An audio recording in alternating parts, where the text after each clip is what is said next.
Radhe Radhe everyone, welcome to Kishori pharmacy. तो आज हम मेडिसिनल केमिस्ट्री 3 का 6 सेमेस्टर का यूनिट 3 का हम urinary track anti infective agent पढ़ेंगे।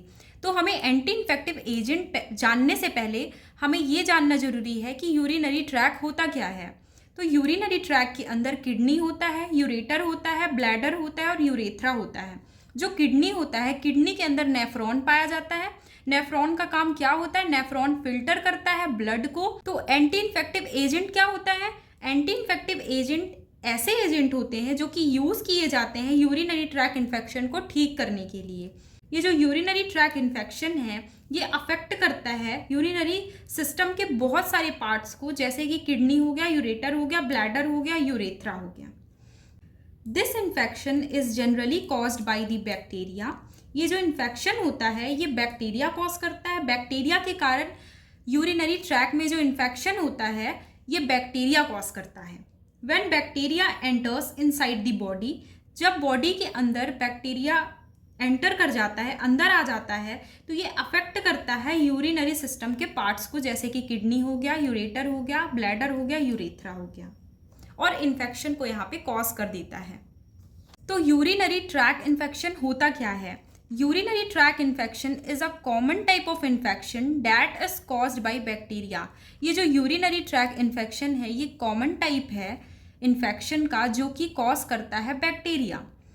ऑफन फ्रॉम स्किन और रेक्टम एंटर्स यूरेथ्रा। ये जो बैक्टीरिया है या तो ये स्किन से एंटर करेगा बॉडी के अंदर या फिर रेक्टम से करेगा, और यूरेथ्रा तक पहुंचने के बाद ये इन्फेक्ट कर देता है यूरिनरी ट्रैक सिस्टम को। It infects many parts of urinary track. ये बहुत सारे पार्ट्स यूरिनरी ट्रैक के इन्फेक्ट करता है, बट मोस्टली सबसे ज़्यादा ये ब्लैडर को इन्फेक्ट करता है। तो यूरिनरी ट्रैक इन्फेक्शन के दो टाइप्स हैं। पहला है अपर यूटीआई, सेकेंड है लोअर यूटीआई। अपर यूटीआई क्या होता है? अपर यूटीआई वो होता है जहाँ पे अपर पार्ट में इन्फेक्शन कॉज होता है, जैसे कि किडनी हो गया, यूरेटर हो गया।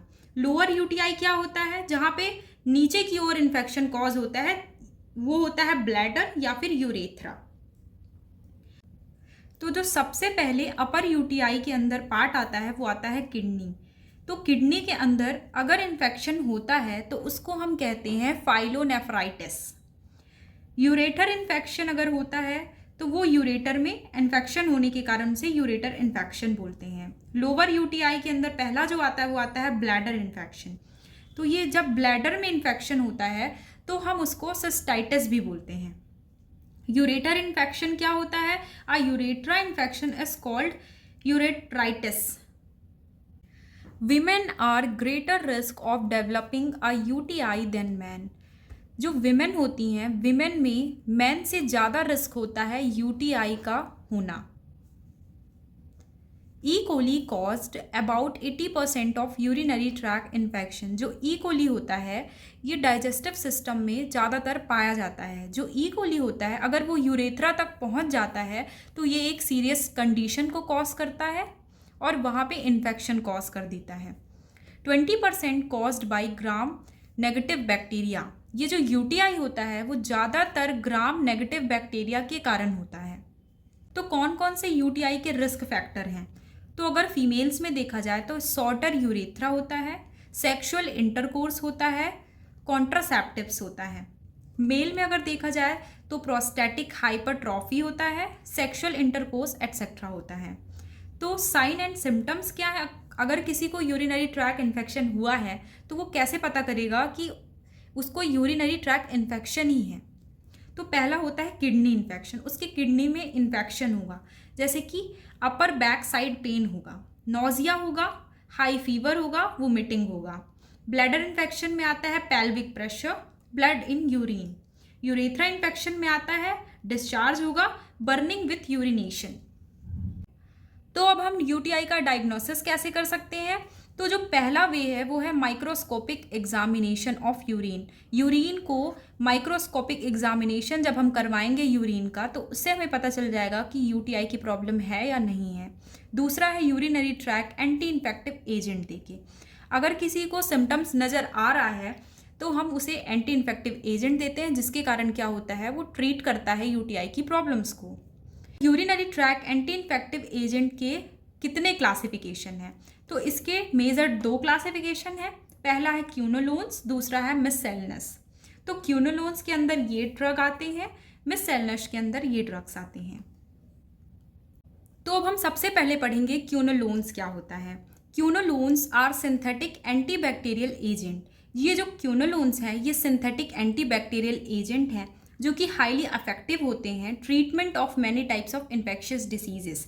ये बहुत सारे इन्फेक्शियस डिसीजेस को ट्रीट करने के लिए, ठीक करने के लिए ये क्यूनोलोन्स को सजेस्ट किया जाता है, दिया जाता है।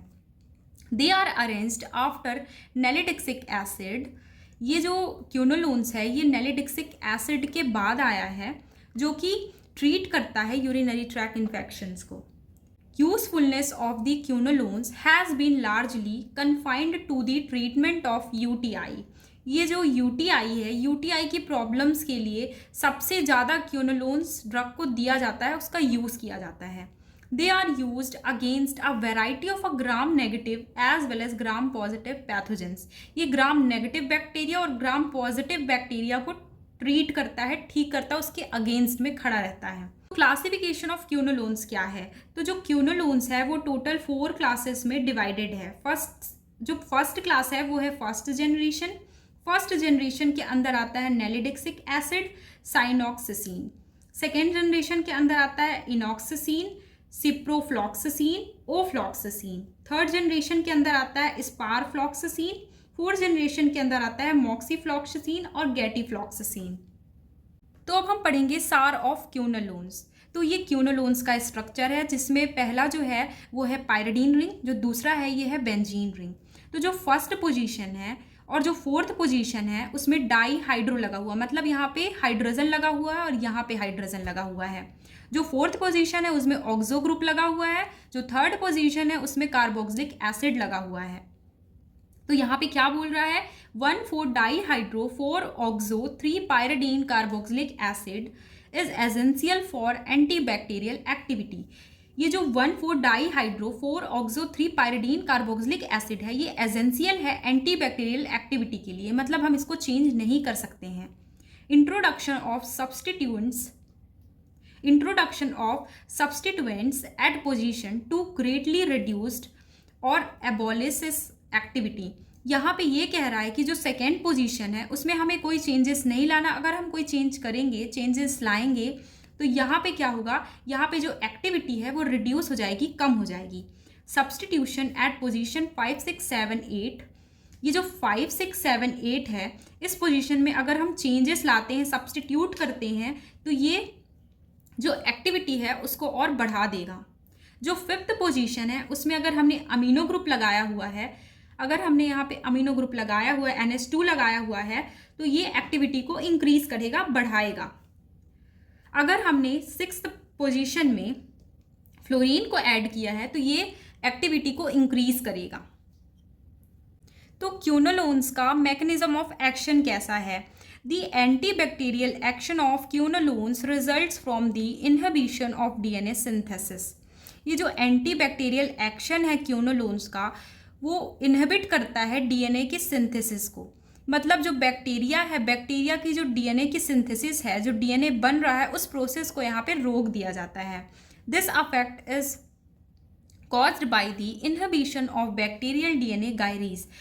ये जो डीएनए गायरेज है उसको इनहिबिट करके ये उसका जो बैक्टीरिया का रेप्लिकेशन का जो प्रोसेस होता है उसको यहाँ पे रोक दिया जाता है। जब हम क्यूनोलोन्स को बॉडी के अंदर देते हैं तो जो बैक्टीरियल सेल होता है वो क्या होगा? डीएनए गायरेज का यहाँ पे इनहिबिट कर देगा डीएनए गायरेज को। जब डीएनए गायरेज इनहिबिट हो जाएगा तो जो यहाँ पे सुपर कॉइल्ड डीएनए बन रहा है ये डीएनए नहीं बनेगा, रेप्लिकेशन नहीं होगा और सेल का डिवीजन नहीं होगा। तो जो क्यूनोलोन्स है उसके अंदर जो पहला ड्रग आता है वो है नेलिडिक्सिक एसिड। तो जो नेलिडिक्सिक एसिड है इसको हम कैसे बनाएंगे? तो हम यहाँ पे 2 पायरिडीन रिंग लेंगे जिसमें जो फर्स्ट पोजीशन है उसमें हम इथाइल ग्रुप को ऐड करेंगे, जो थर्ड पोजीशन है उसमें हम कार्बोक्सिलिक एसिड ग्रुप को ऐड करेंगे, जो फोर्थ पोजीशन है उसमें हम ऑक्सो ग्रुप को ऐड करेंगे और जो 7th पोजीशन है उसमें हम CH3 को ऐड करेंगे, मतलब मिथाइल ग्रुप को ऐड करेंगे। तो इसका मैकेनिज्म ऑफ एक्शन कैसा है, तो ये इनहिबिट करता है डीएनए के सिंथेसिस को, जिसके कारण क्या होगा, जो बैक्टीरिया की ग्रोथ है, बैक्टीरिया का ग्रोथ रुक जाएगा और जो इन्फेक्शन हो रहा है वो ठीक होने लगेगा। तो इसके यूजेस क्या है, it is mainly use in the treatment of lower urinary tract infection. तो ये जो नेलिडिक्सिक एसिड है ये मेनली ज़्यादातर यूरिनरी ट्रैक्ट इन्फेक्शन के लोअर पार्ट में दिया जाता है, जैसे कि ब्लैडर और यूरेथ्रा में अगर प्रॉब्लम है उस केस में हम नेलिडिक्सिक एसिड को सजेस्ट करते हैं पेशेंट को। It is also used as a tool in studying the regulation of bacterial division. इसको हम बैक्टीरियल डिवीजन के स्टडी करने के लिए भी इसको हम यूज़ करते हैं। तो जो सेकेंड ड्रग है वो है नॉरफ्लॉक्सासिन। नॉरफ्लॉक्सासिन को हम कैसे बनाएंगे, तो पहला हम लेंगे पायरिडीन रिंग, दूसरा हम लेंगे बेंजीन रिंग। पायरिडीन रिंग में जो फर्स्ट पोजीशन है उसमें हम इथाइल ग्रुप को ऐड करेंगे, थर्ड पोजीशन में हम ऐड करेंगे कार्बोक्सिलिक ग्रुप को, फोर्थ पोजीशन में हम ऐड करेंगे ऑक्सो ग्रुप को, और जो सिक्स्थ पोजीशन है उसमें हम ऐड करेंगे फ्लोरीन ग्रुप को, और जो सेवेंथ पोजीशन है उसमें हम ऐड करेंगे पिप्राजीन को। तो नॉरफ्लॉक्सासिन का मैकेनिज्म ऑफ एक्शन कैसा होगा, तो ये इनहिबिट करेगा टोपोआइसोमरेज 2 को और 4 को। इसके यूजेस सब कुछ सेम होंगे, यूटीआई की प्रॉब्लम्स में इसे दिया जाता है, सजेस्ट किया जाता है। तो जो अब थर्ड ड्रग आता है वो आता है इनॉक्साजिन। इनॉक्साजिन क्या है, इनॉक्साजिन का स्ट्रक्चर हम कैसे बनाएंगे, तो यहाँ पे हम 2 पायरिडीन रिंग लेंगे, इथाइल ग्रुप ऐड करेंगे, कार्बोक्सिलिक ग्रुप ऐड करेंगे, ऑक्सो ग्रुप ऐड करेंगे, फ्लोरीन ऐड करेंगे और यहाँ पे पिप्राजीन ऐड करेंगे। तो यहाँ पे ये इनॉक्साजिन बन जाएगा। इसका भी मैकेनिज्म ऑफ एक्शन सेम रहेगा, यूजेस सेम रहेगा। तो जो मोस्ट इंपॉर्टेंट ड्रग है वो है सिप्रोफ्लॉक्सासिन। तो सिप्रोफ्लॉक्सासिन हम कैसे बनाएंगे, इसमें हम पायरिडीन रिंग लेंगे, पायरिडीन रिंग में हम ऐड करेंगे साइक्लोप्रोपीन को, कार्बोक्सिलिक एसिड को, ऑक्सो ग्रुप को, यहाँ पे हम लेंगे बेंजीन रिंग, बेंजीन रिंग में हम 6th पोजीशन में फ्लोरीन को ऐड करेंगे, 7th पोजीशन में हम पिप्राजीन को ऐड करेंगे। तो यहाँ पे सिप्रोफ्लॉक्सासिन बन जाएगा।